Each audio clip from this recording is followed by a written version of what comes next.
Happy Sabado, Bayang Carlista, May 17, 2025, alas 4 ng hapon po ang start ng ating unang karera. At sa linggo, ayun na nga, nandyan yung mga pinakamagaling na imported. Ang tanong, kakayanin ba ni Andiamo Appearance ang mga bagong kabayo or vice versa, no? Kung si ano pa rin ang pinakamagaling na imported dito sa atin sa Pilipinas sa Sunday. Kaya napakagandang karera. Kaya kung may time kayo, pwede kayo magpunta dun sa Malbar para mapanood nyo po ng personal. At hindi ko po alam kung may libreng bus, no, para sa araw ng linggo. Kaya good luck. Parang panalo rin ng Bayang Carlista dahil sa ganyan lineup. Okay, start na po tayo. Race number 1, sa 3-year-old and above maiden race. Mga placers po ito. Umpisa kaagad ng winner take all. At dito meron tayong 10 runners but 9 betting options lang.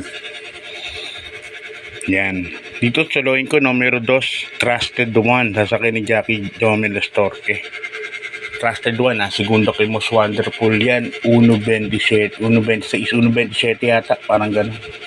Kung titignan natin, pinaka-best time yan. Yung kabayan na yan, Trusted One. Siguro mga 1 segundo mahigit ang lamang niya sa mga kalaban. At tingin ko medyo lamang na lamang po yan. Numero 2, Trusted One. So, good luck Bayang Carlista.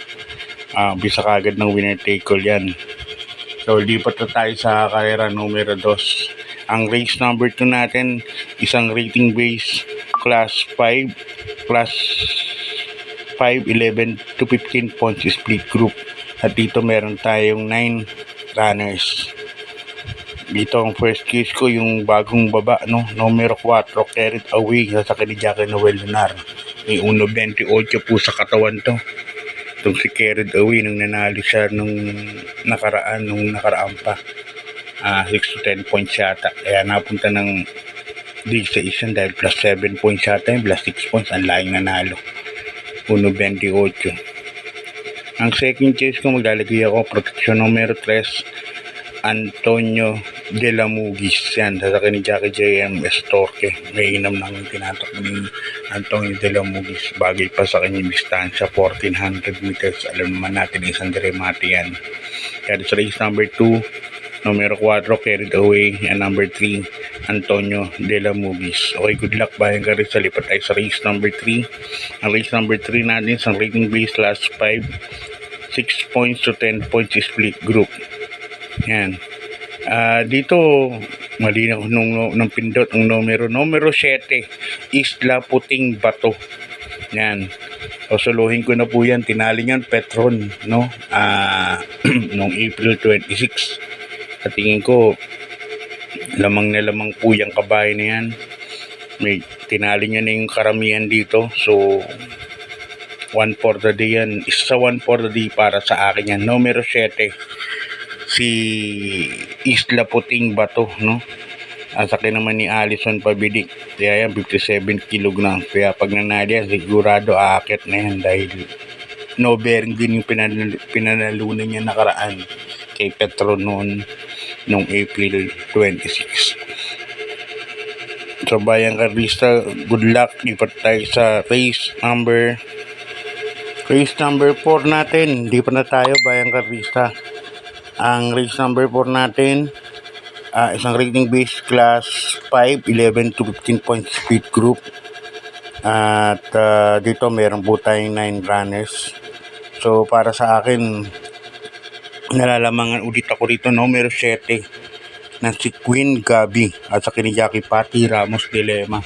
Queen Gabi, inabot lang po ni Bantay Sarado nakaraan yan. Nalakang dating ni Bantay Sarado.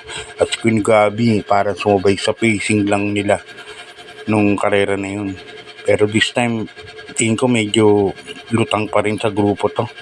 Numero 7, Queen Gabi, sasakyan ni Jackie Pati Dilema. Kaya dito sa race number 4, solo ko po yan, numero 7, Queen Gabi. Okay, good luck Bayang Carlista. Lipat tayo sa race number 5. Ang race number 5 natin ay isang rating base, class 4, 16 points to 21 points split group. At dito meron tayong 11 runners. Ang first case ko po rito, numero 11, Amor My Love. Yan sa Ken Jackie Lester at Jesus kabayan ni Big Boss James Romano. Alam nyo na, no bearing. Napakagaling ng mga ni Big Boss James Romano pag no bearing. Ang ganda pa ng numero, Lester at Jesus pa ang sa akin, the veteran. Kaya para sa akin, ng horse to beat yan. Second chase ko rin galing sa panalo na karaan, numero 5. Bantay Sarado sa kay ni Jackie Dudong Villegas. Para si Bantay Sarado, para bumabalik na naman yung buti niya. Bantay Sarado. Kaya para sa race number 5, dalawa po ang pili ko. Number 11, Amor My Love. At second choice ko po, number 5, si Bantay Sarado.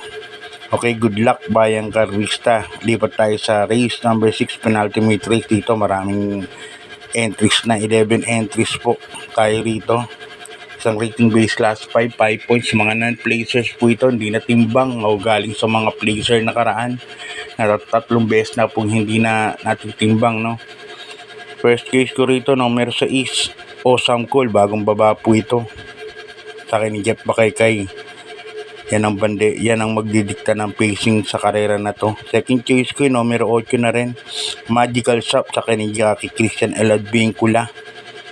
Ito, dati may inam tong kabayan na to. Tingin ko baka dito manalo na. Third choice ko, numero 7, Lapping Inside. Sasakyan naman ni Jackie Marlon Laloma. Kaya di sa race number 6, 6, 8, 7 po ang pili ko. Okay, good luck Bayang Carvista. Lipat tayo sa race number 7, ang ating pinakahuling karera na isang napakagulo. At dito meron tayong full gate at 12 betting options lang po. Isang rating base class 5, 5 points. Placers naman po ito. First case ko po rito, numero 12, Queen Margot. Sa ni Jackie JB Guerra. Hindi lumagpas kay Sinag nakaraan to. Kaya yan pa rin ang first case ko, Queen Margot. Sa ni Jackie BJ Guerra. Masyado lang na-date ng rematch si BJ nun, kaya nabitan, ano. Second case ko, numero 11, bagong baba rin sa grupo na to. Numero 11, Lightning Bolt. Sa ni Jackie Pabs Caballeo. Third case ko lang inanalo nakaraan, Sinag. Sa ni Jackie Joel Shego. Inanalo ng race number 3 na Dihados. Sila rin magkakalaban, sila Lightning Bolt lang ang medyo na bago rito. Alaan ng Parade.